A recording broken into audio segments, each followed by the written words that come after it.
नमस्कार दोस्तों, ई सेवक यूट्यूब चैनल पर आप सभी का स्वागत है। जितने भी कॉमन सर्विस सेंटर संचालक हैं, उन लोगों के लिए बड़ी खबर आ रही है, क्योंकि सीएससी के माध्यम से एक और नई सर्विस शुरू हो चुकी है। इस सर्विस के माध्यम से आप अपने कॉमन सर्विस सेंटर पर ही किसी भी बैंक का स्टेटमेंट निकालकर अपने ग्राहक को दे सकते हैं। तो दोस्तों, ये सर्विस शुरू हो गई है और इसके संबंधित डिजिटल सेवा पोर्टल पर एक नए पोर्टल को लिंक किया गया है, जहां से आप किसी भी बैंक का बैंक स्टेटमेंट्स निकालकर अपने ग्राहकों को दे सकते हैं। जितने भी लोग इस वीडियो को देख रहे हैं, उनसे मेरी रिक्वेस्ट है कि आप लोग इस चैनल को सब्सक्राइब कर दें। साथ ही साथ वीडियो पसंद आए तो लाइक जरूर करें। सबसे पहले आप लोगों को डिजिटल सेवा पोर्टल के डैशबोर्ड में आ जाना होगा और यहाँ पे देखेंगे न्यूली अराइव्ड। इस सेक्शन में आपको उस सर्विस का लिंक दिखाई देगा।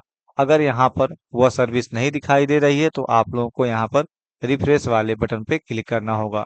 यहाँ देखेंगे फाइनेंशियल स्टेटमेंट, इस पे आप लोगों को क्लिक कर देना होगा। जैसे ही आप लोग इस पे क्लिक करेंगे, यह एक नए प्रोडक्ट या फिर एक नए पेज पर ले जाएगा, जहां आप लोगों को लॉगिन करना होगा। जैसे ही लॉगिन पे क्लिक करेंगे, आपको यहाँ पर यस पर क्लिक करके कंटिन्यू करके असाइन कर लेना होगा।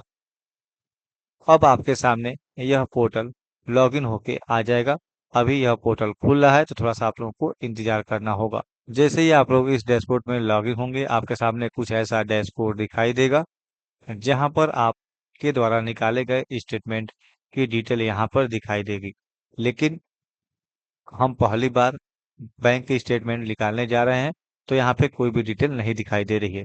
इसलिए यहाँ पे आप लोगों को रिक्वेस्ट स्टेटमेंट पे क्लिक करना होगा, जिसके जरिए आप किसी भी बैंक का बैंक स्टेटमेंट निकाल सकते हैं। वहीं बैंक स्टेटमेंट निकालने के लिए ग्राहक से आपको मोबाइल नंबर और पैन नंबर की जानकारी के साथ ही यहाँ पर बैंक का चुनाव करना होगा। यहाँ पर देखेंगे कितने सारे बैंक इसमें ऐड किए गए हैं। आप इन बैंकों का स्टेटमेंट सीएससी के माध्यम से निकाल सकते हैं। जिसमें भी आपका खाता हो, उसका बैंक स्टेटमेंट आप यहाँ से प्राप्त कर सकते हैं। तो चलिए हम स्टेट बैंक ऑफ इंडिया का बैंक के स्टेटमेंट निकालने की कोशिश करते हैं। फिर नीचे आप लोगों को स्टेटमेंट का पीरियड सिलेक्ट करना होगा। तो मैं 3 महीने का स्टेटमेंट निकालता हूँ। फिर नीचे टाइप ऑफ रिपोर्ट, तो मैं यहाँ पे बैंक के स्टेटमेंट 3 मंथ। अब यहाँ पे आप लोगों को वही मोबाइल नंबर देना होगा जो मोबाइल नंबर आपके बैंक खाते में लिंक हो। इसके अलावा आपको अपना यहाँ पर पैन कार्ड नंबर दर्ज करना होगा।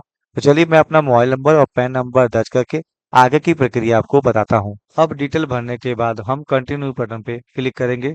आपके सामने एक नया विंडो खुल कर आएगा, जहां आपका मोबाइल नंबर और उस पर भेजे गए ओटीपी को यहाँ पे वेरिफिकेशन करना होगा। ओटीपी टाइप करते ही यह ऑटोमेटिक वेरीफाई हो जाएगा।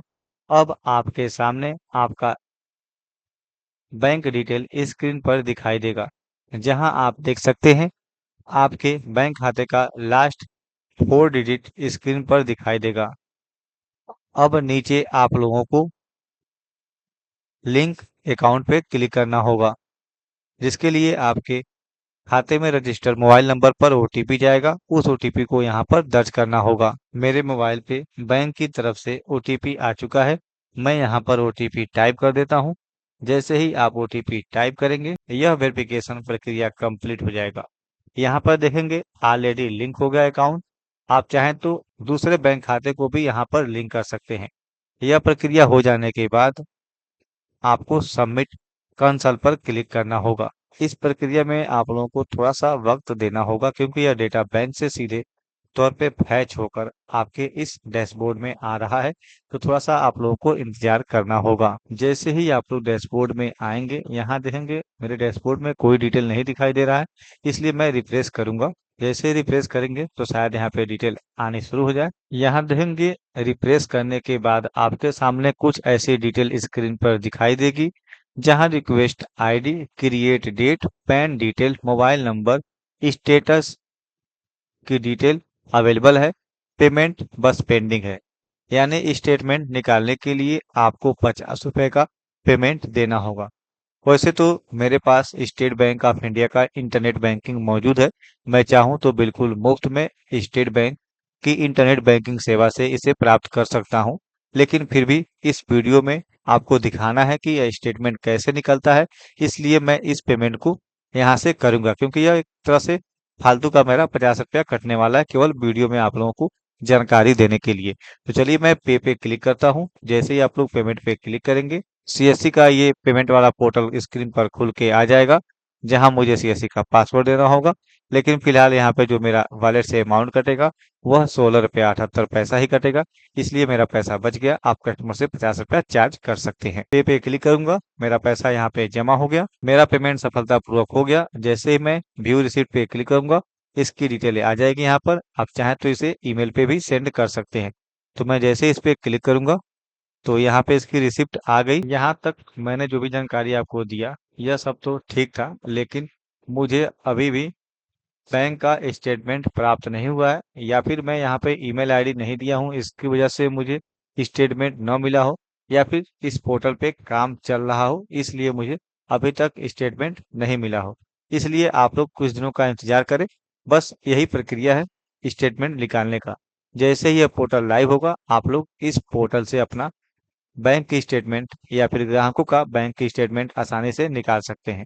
तो दोस्तों, ये वीडियो कैसी लगी कमेंट करके जरूर बताइएगा। आपके मन में कोई भी सवाल या फिर सुझाव हो तो आप लोग कमेंट के माध्यम से पूछ सकते हैं। So thanks. जय हिंद, वंदे मातरम।